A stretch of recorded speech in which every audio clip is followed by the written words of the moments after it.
ಆದಿಕಾಂಡ ಅಧ್ಯಾಯ 13. ಅಬ್ರಾಮನು ತನ್ನದುದನ್ನೆಲ್ಲ ತೆಗೆದುಕೊಂಡು ಹೆಂಡತಿ ಮತ್ತು ಲೋಟನ ಸಂಗಡ ಈಜಿಪ್ಟನ್ನು ಬಿಟ್ಟು ಕಾನಾನ್ ನಾಡಿನ ದಕ್ಷಿಣ ಪ್ರಾಂತ್ಯಕ್ಕೆ ಬಂದನು. ಈಗ ಅವನಿಗೆ ಪಶು ಪ್ರಾಣಿಗಳಿದ್ದವು, ಬೆಳ್ಳಿ ಬಂಗಾರವಿತ್ತು. ಅವನೀಗ ಘನ ಧನವಂತನಾಗಿದ್ದನು. ಅಲ್ಲಿಂದ ಮುಂದೆ ಪ್ರಯಾಣ ಮಾಡುತ್ತಾ ಬೇತೇಲಿಗೂ ಆಯಿ ಎಂಬ ಊರಿಗೂ ನಡುವೆ ತಾನು ಹಿಂದೆ ಗುಡಾರ ಹಾಕಿ ಬಲಿಪೀಠವನ್ನು ಕಟ್ಟಿದ್ದ ಕ್ಷೇತ್ರವನ್ನು ತಲುಪಿದನು. ಅಲ್ಲಿ ಸರ್ವೇಶ್ವರ ಸ್ವಾಮಿಯ ನಾಮಸ್ಮರಣೆ ಮಾಡಿ ಆರಾಧಿಸಿದನು.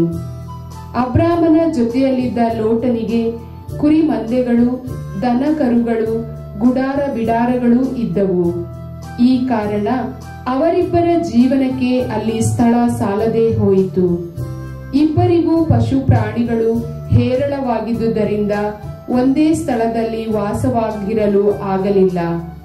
ಅಬ್ರಾಮನ ದನ ಕಾಯುವವರಿಗೂ ಲೋಟನ ದನ ಕಾಯುವವರಿಗೂ ಜಗಳ ಬೇರೆ. ಇದು ಅಲ್ಲದೆ ಆ ಕಾಲದಲ್ಲಿ ಕಾನಾನ್ಯರು, ಪೆರಿಜೀಯರು ಅದೇ ನಾಡಿನಲ್ಲಿ ವಾಸವಾಗಿದ್ದರು. ಆದುದರಿಂದ ಅಬ್ರಾಮನು ಲೋಟನಿಗೆ ಹೀಗೆಂದನು: ನನಗೂ ನಿನಗೂ, ನನ್ನ ದನ ಕಾಯುವವರಿಗೂ ನಿನ್ನ ದನ ಕಾಯುವವರಿಗೂ ಜಗಳವಿರಬಾರದು. ನಾವು ಬಳಗದವರು. ನಾಳೆಲ್ಲ ನಿನ್ನ ಕಣ್ಮುಂದಿದ್ದೆ. ದಯವಿಟ್ಟು ನನ್ನನ್ನು ಬಿಟ್ಟು ಬೇರೆ ಹೋಗು. ನೀನು ಎಡಗಡೆಗೆ ಹೋದರೆ ನಾನು ಬಲಗಡೆಗೆ ಹೋಗುತ್ತೇನೆ, ನೀನು ಬಲಗಡೆಗೆ ಹೋದರೆ ನಾನು ಎಡಗಡೆಗೆ ಹೋಗುತ್ತೇನೆ. ಲೋಟನು ಕಣ್ಣೆತ್ತಿ ನೋಡಿದನು. ಜೋರ್ಡನ್ ನದಿಯ ಸುತ್ತಲಿನ ಪ್ರದೇಶ ಚೂಗೂರಿನವರೆಗೂ ಎಲ್ಲೆಲ್ಲೂ ನೀರಾವರಿಯಾಗಿರುವುದು ಕಾಣಿಸಿತು.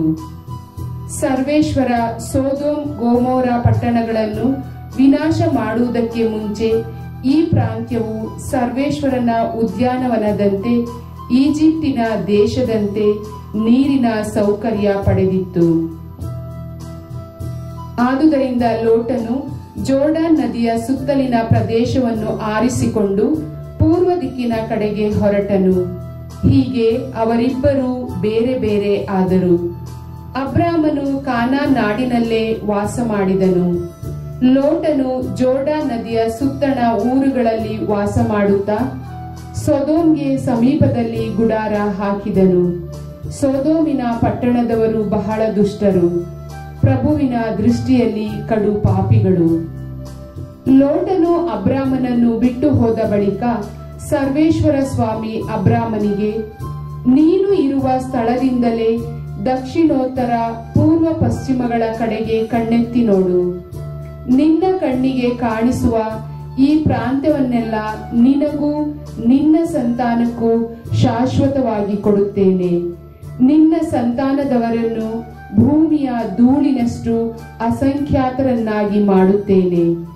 ಭೂಮಿಯ ಧೂಳನ್ನು ಲೆಕ್ಕಿಸಲು ಸಾಧ್ಯವಾದಲ್ಲಿ ನಿನ್ನ ಸಂತಾನದವರನ್ನು ಲೆಕ್ಕಿಸಲು ಸಾಧ್ಯವಾದೀತು. ನೀನೆದ್ದು ಈ ನಾಡಿನ ಉದ್ದಗಲಕ್ಕೂ ತಿರುಗಾಡು, ಇದನ್ನು ನಾನು ನಿನಗೆ ಕೊಡುತ್ತೇನೆ ಎಂದು ಹೇಳಿದರು. ಅಬ್ರಾಮನು ಅಲ್ಲಿಂದ ಹೊರಟು ಅಲ್ಲಲ್ಲಿ ಗುಡಾರ ಹಾಕಿಸಿಕೊಳ್ಳುತ್ತಾ ಹೆಬ್ರೋನಿನಲ್ಲಿರುವ ಮಮ್ರೆ ವೃಕ್ಷಗಳ ತೋಪಿಗೆ ಬಂದು ವಾಸ ಮಾಡಿದನು. ಸರ್ವೇಶ್ವರ ಸ್ವಾಮಿಗೆ ಅಲ್ಲಿ ಒಂದು ಬಲಿಪೀಠವನ್ನು ಕಟ್ಟಿಸಿದನು. ಪ್ರಭುವಿನ ವಾಕ್ಯ.